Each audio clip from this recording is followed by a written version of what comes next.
Hyundai has given its i20 Super Mini a new face to make it look more desirable. Or should that be, make it look less boring? Either way, I think they've done a good job, but what do you think?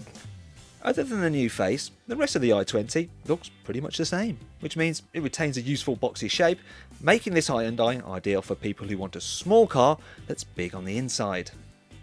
The i20 has a reasonable sized boot. You can fit more luggage in than this if you want, and I think there's enough room as well for a baby's pushchair, but if you need more space, you can of course fold down the rear seats. And oh no, look at this, they're sticking up. Isn't that really awkward? Well, you don't have to worry because unlike on some other Super Minis, with the i20, you can flip out the seat bases so that when you do fold the seat backs down, they lie pretty much completely flat. Now, I will admit there's a bit of a step here, but I've seen worse, so on this occasion, I'm gonna let the car off. Okay, now, let's put this back and see what space is like for people who have to sit in these seats. Well, if I clamber aboard, you'll see that, you know, knee room, it's all right for a car this size, and headroom, well, I've got plenty, so kids will be absolutely fine. Meanwhile, the driver will be fine too, because there's plenty of adjustment in their seat and the steering wheel. Also, they get a large glove box which is chilled by the air conditioning. And that brings me onto equipment, because this car is extremely well kitted out for the price. For instance, even entry-level cars, they get air conditioning as standard. They also come with USB connectivity down there. You get 6 airbags and ESP anti-skid control to prevent an accident in the first place.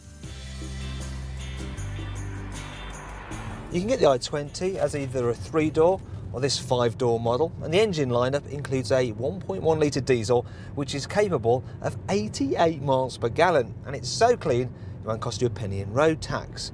I wouldn't bother paying for that one though if you do most of your driving around town, because the cheaper 1.2 litre petrol feels nippy enough. That brings me on to what this car is like around town, and it's actually very good because all the controls, they're nice and light, you've got great all-round visibility, and the suspension, it deals well enough with potholes and bumps. The i20 can also hold its own out of town as well. There's just about enough performance from the engines that you can actually overtake people on the motorway, and at speed, while it may not be as refined as a limousine, Super Mini after all, isn't it? It's still reasonably quiet, and if you take it on a twisty back route, there's enough grip that you don't feel like you're going to fall off the road. However, that does bring me on to the car's downsides, because you're not really going to want to take it on a twisty road much, because it's nowhere near as much fun to drive as something like a Suzuki Swift, because the steering, it's just vague and slow to respond, and when you go around a corner, you get quite a lot of body roll. Another problem I have, which is probably more of an issue actually, is the fact that the seats aren't particularly comfortable. I feel like there's hardly any padding in the back part of the seat, and lower down I can actually feel a metal bar digging into the base of my spine. It's not very nice.